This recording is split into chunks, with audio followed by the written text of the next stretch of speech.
Hello, and welcome to another episode of Unboxing with Paul. And today, I'm excited to bring you TCL's 30XE 5G, another 5G budget smartphone that kind of hits all the right marks. Let's take a look at it.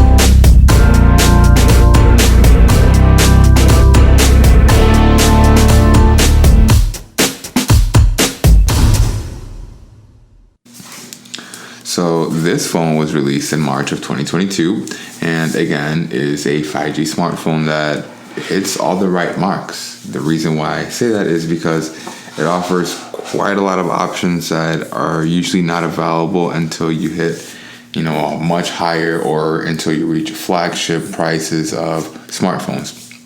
Well, before we dive in, and I kind of got ahead of myself, as always, TCL does have very, very nice and sturdy packaging with a glossy picture, so that's always confidence inspiring. And in the box, besides the phone, we seem to get legal and safety, of course, as well as a cheap twisted wire tool. And we also get a Type A to Type C USB cable, as well as what I believe is an 18-watt wall adapter, which is nice to see TCL doing this when other companies like Apple and Samsung are removing their wall adapters. It's so nice to see that some companies still include one in their products.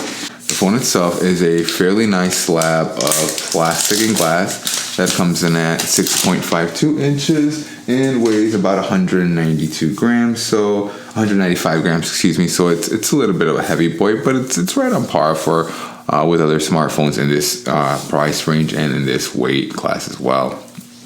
So now our screen actually comes in at 720 by 1600 pixels, so not quite as pixel dense as something like a flagship. However, I am pleased to announce that we do have a 90 Hz refresh rate.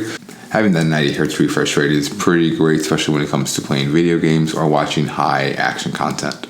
So while we're up here, let's go ahead and take a look at our front-facing camera that comes in at 8 megapixels and gives us 1080p footage at 30 frames per second. And if we look over on the back of the phone, we can see a 13 megapixel main, followed by a 2 megapixel depth, as well as a 2 megapixel macro and a flash LED in the back, as well as having a fingerprint sensor in the back for unlocking and security purposes.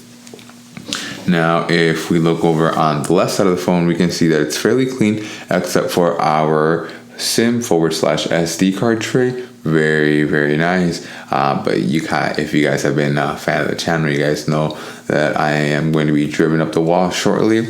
And if we look over at the top of the phone, we can see an auxiliary jack and a pinhole microphone, as well as our earpiece. Very, very small earpiece. I'm not sure if you guys can even see that, but it's really nice that these are getting smaller and smaller and you almost can't see them all together. Now, on the right side of the phone, you can see me being driven up the wall because we have the volume slider as well as the power button on the same side.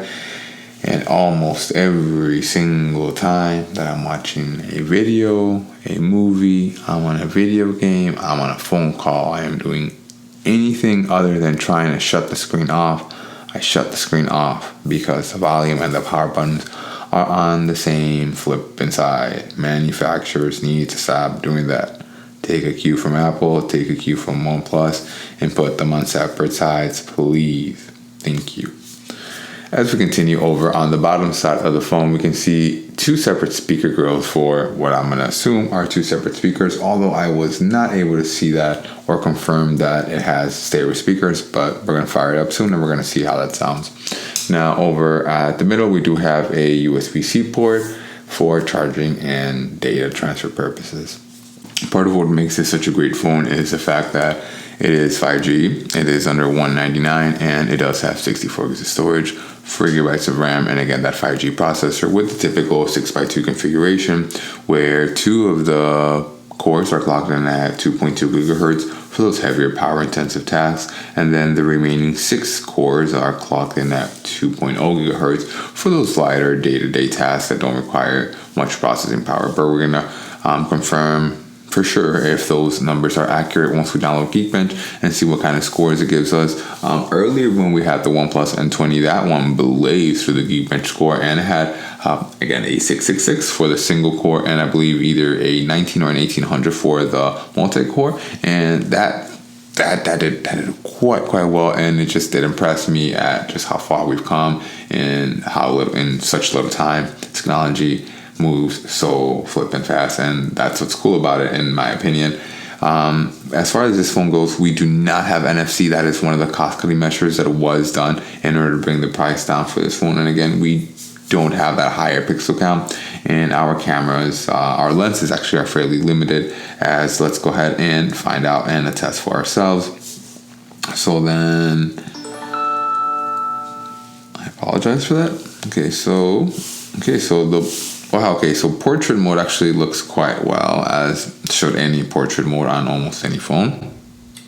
Okay, so there goes the portrait, and then let's go ahead and fire up video on the front-facing camera. So then this is what video looks and sounds like on the front-facing camera of the TCL 30XE. I've seen worse, I've seen better. It's a $199 phone. We're not really too concerned about the cameras, but anyway, this is what they look like. Let's go ahead and fire this one up. So this is what video looks and sounds like on the TCL 30XE. I have phones in my mind, okay? So hopefully it's a little bit better than its front-facing camera. The viewing angles on it are not the best, actually, on it. The moment you tilt it out of view, it kind of fades out. However, it seems to be like, once you're actually dead on, once you're, watching it as you're supposed to, as you're intended, the colors seem to be quite well. It seems, they seem to be just fine. And let's go ahead and I just want to turn it up just a bit, see what it sounds like.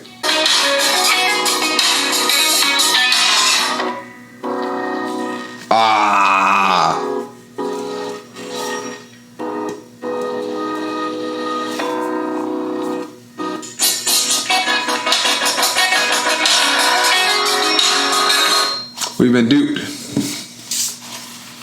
We've been duped into believing we have stereo speakers because we have stereo speaker grills when we in fact only have a single downward firing speaker.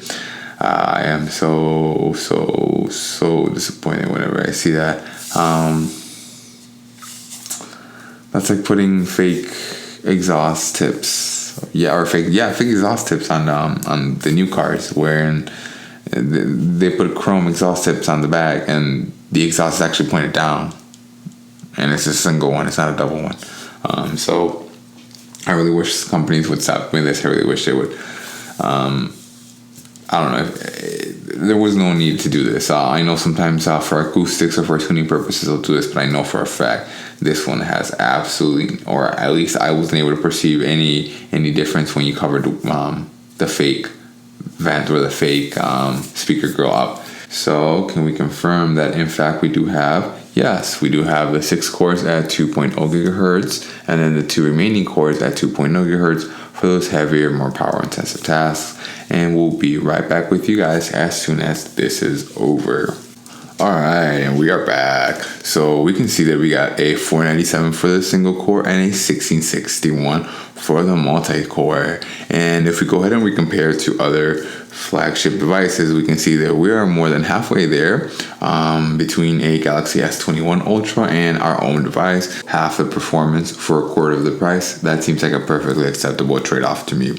And then if we go ahead and we look over at the multi-core, we have a 1661, again well over half the performance of a Samsung Galaxy S21 Ultra, coming in at 3085. Again, half the performance for a quarter of the price. I am definitely okay with that. And again, we are 1661, so we're more like a Xiaomi Poco X3.